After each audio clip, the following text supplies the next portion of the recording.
Dame, want to hear it from the man himself. What do you consider the definition of Dame time?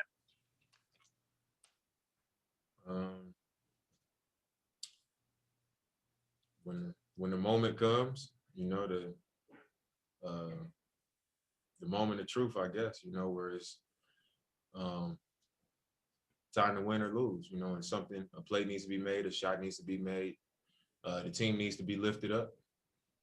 Just being able to recognize that moment and take yourself to that place mentally to where it's like, all right, regardless of what kind of game it's been, embrace this moment, embrace this opportunity to rise up and have a moment when it's most needed. And I think when I recognize those situations, it's almost like on the inside, I get excited. Like, I don't want to be in those situations, but when those moments come, it like, I literally like feel something on the inside, like, all right, this is one of those moments where it's like, that you gotta will something right here. You gotta find something right here. And I think it's a mental thing. And can you describe when that happened tonight? Yeah, it was, I knew they were on a run. Teams go on runs. It's the NBA. It happens. 20-point lead now is probably like a 10-point lead was when I first got in the league. But I think it was like a timeout. It was maybe 4.5 left or somewhere around that. Coach Stotts called a timeout and the score was 97-102, I think, maybe. It was something like that. And, I just stood up from my chair and I was like, all right, they made their run. Let's tighten up and let's win this game. But in my mind, I was like, I'm about to try to impose myself for this last 4.5 minutes. Like, and if it don't work out, I'm going to make that decision, or I'm going to be the deciding factor in that. And I came out, I went to the rim and I think I missed my first shot out of timeout. And then, the next one, it was like a loose ball or a tip or something. And I think Rocco might have threw it to me and they flew out at me. I head faked and I got like the cleanest look of the night and I made that one. That cut the lead to 3. But it was like in that timeout, I looked up and I was like, all right, this is like where if we don't come out and try to hit the gas right now, this one might be tough to get. So that was probably the moment. Dwight James, NBC Sports Northwest. Yeah, Dame, it looks like you hit knees with somebody. And then what about going back into the game? Did you feel okay when you made the decision to go back? Was it your decision? Did you get the okay from trainers? How did that come about that you went back? Well, he needed me like right in my, like that quad tendon, like right on the inside of your knee, that muscle.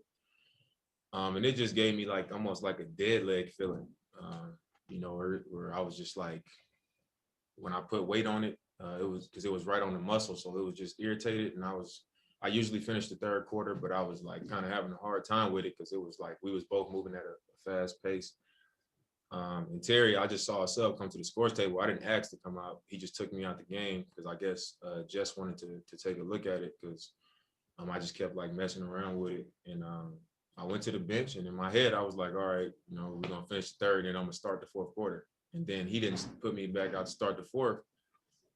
And like one of our assistants or two of our assistants was like, you out? Like, he asked me if I was out of the game. So I was like, do they think I'm not going back in? So I like told Jess, like, I'm ready to go. I told Nate and Jess, like, I'm ready to go back in the game.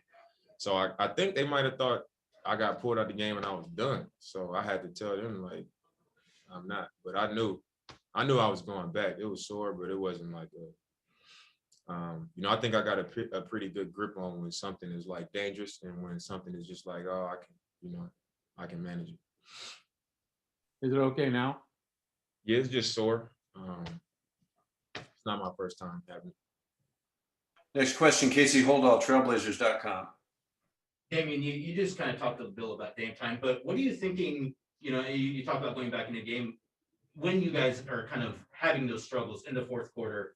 And I know you talked about, a 20-point lead isn't what it used to be, but is there ever any doubt or like any concern for you at that moment? Or is it just like, we've been here, we know what we're doing? Yeah, I mean, it's concern. because you would like, I think I looked up at the clock and it was like 93 to 84. And I was like, I would like for us to like hit 2 threes right now, calm them down, and then come back in the game and just finish it with, some quality offensive possessions, get a few stops, and, go away. We played too good of a game to have to work this hard to pull it out. But, it happens. They're on their home floor. They're a young team. They play fast. They play aggressive, and they played a hell of a game. They took the lead. So, I mean, you have concern. I was just like, man, this would be a tough loss for us. We played so well. But like I said, once I went back on the court, I was just like, I never think it's a game that I can't take control of. And when I'm out there, like, I feel how hard the defense is trying to stop me, and when I see how alert and how active they are trying to stop me, it just lets me know that they concerned. They always concerned regardless of how well or how bad I'm shooting the ball. And for me, it's like, it's even more of a mental thing for me when I'm like, even though they know I'm not hot, they still worried, and I want to show them like why they should be worried and why they should still be on edge. So like, I play all kind of mind games with myself, like in those situations. I don't know why, I just do. But I think it's part of what I just told Quick. It's just like putting yourself in that space mentally to be able to rise up in those moments. And sometimes you're gonna fail, but I think just being able to put yourself in that space allows it to happen most of the time. So are you saying that like feel like you're like, oh, I got these guys because they know? Not like I got them, but it's like something that you get up over. Like, I wasn't shooting the ball well, but like they were still really concerned. Like, get up, send them here. Look, like, I can hear the coaches yelling at them what coverages, and they were up high, just how they were doing it. In my mind, I'm like, I want to show like why they should, have this like level of urgency or fear, or whatever you want to call it. Like, it's like encouraging in those moments, and sometimes I come up short. Like, sometimes they do good enough or the shots don't go in, but like in those moments, I'm just like telling myself, like, when they walk off the court, maybe they're gonna go back and be like, this is why we wanted y'all to do it, and it happened to us. Like, I want to do that to the opposing team. So Chris Saltis, Sport DNA. Hello, Damian. Congratulations on the win, the performance as well. I would like to ask you about the fourth quarter, because when the game goes to the crunch time, and especially in the fourth quarter, you turn on the power and you have a much better face than the previous game.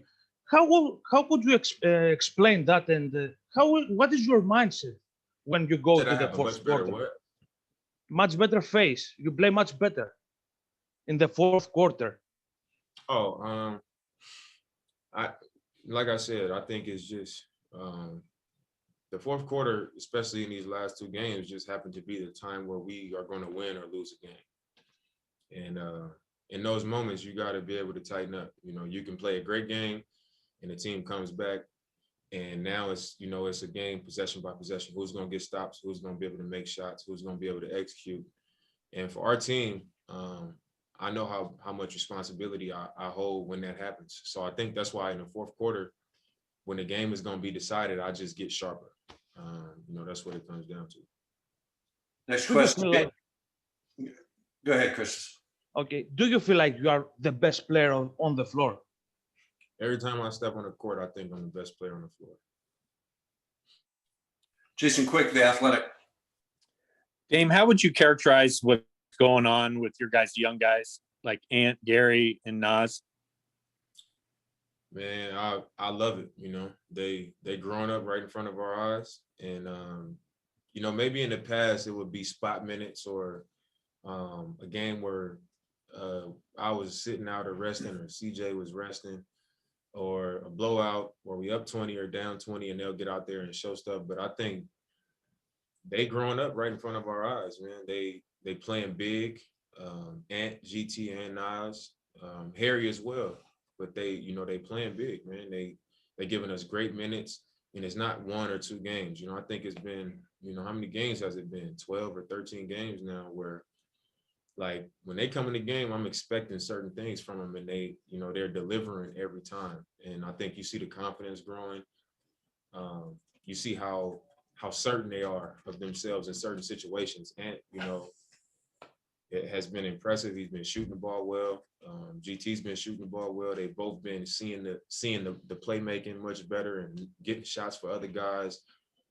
You just see the growth, and you know, I couldn't be more excited for those three, because they'll tell you, I tell them all the time, like, you know, y'all, all three of you guys, super talented. Y'all got all the ability in the world, but it's going to be the mental side and being able to do things on the floor that's going to help the team. And you're helping the team by, you know, being yourself. You're not just kind of conforming or standing in the corner. Or, you know, you still hooping, you're doing you, but you know, you find it in your head, like, how can I be myself and fit into what this team needs me to do to contribute to winning? And they starting to figure that out. And it's a beautiful thing to see.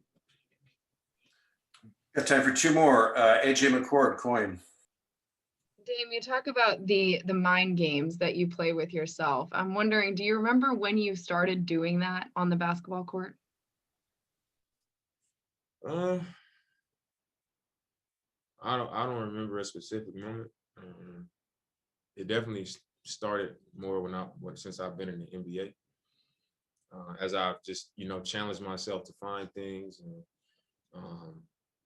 it just started to happen that way. I'd probably say sometime in maybe my second year in the league, I just started to, you know, do things like that. And would you say that those games, like, how do you develop the ability to take yourself to that place mentally where you just say, now I'm clicking it on? I honestly don't know. It's internal. You just demand that something extra of yourself. And it's like, it's nothing that comes from Coach Stotts. It's nothing that comes from Phil Beckner. It's none of that. It's like, on the inside, I'm like, I have to find a way. Like, this is an opportunity to rise and to come up big. And like I said, I've told myself that and come up short plenty of times, but it's like, it's a real thing. You know, I'm always talking to myself like that. You know, you got to find a way. You got to get going. Like, all right, you've been shooting bad the whole game, but like, this is a new start. Like, I'm always talking to myself that way. Okay, last question, Aaron Pentress. The bus is pulling out. No follow-up. Go for it. Okay.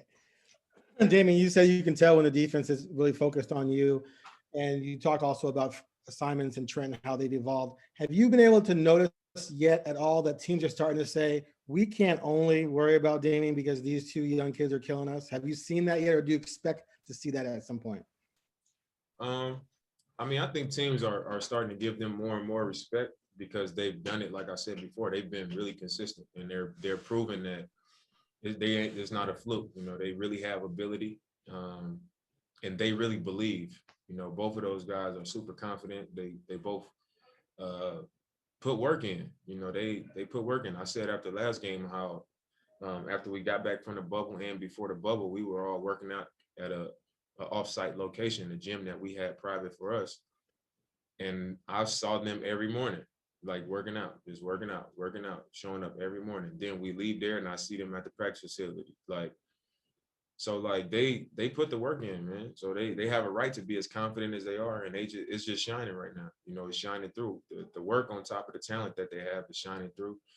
But on the court, I'm still seeing the same attention, you know, whether it's a trap or a hard show or a double. And I kind of think that teams are banking on, like, all right, they're not going to keep making these shots because, you know, Ant keeps getting clean looks. GT is always getting clean looks. But I think teams are starting to be a lot more aware that, you know, this is what they do, because you're starting to see them have just a little bit less time to shoot, a little bit less space, you know, guys chasing them a little bit harder. And I think that's what I see from other teams, but they still getting those opportunities. I tell them all the time, like, y'all better enjoy that, because my first year in the league, my first shot every game was an elbow pull-up jumper. And the year after that, it was traps and all that. So they better enjoy this space.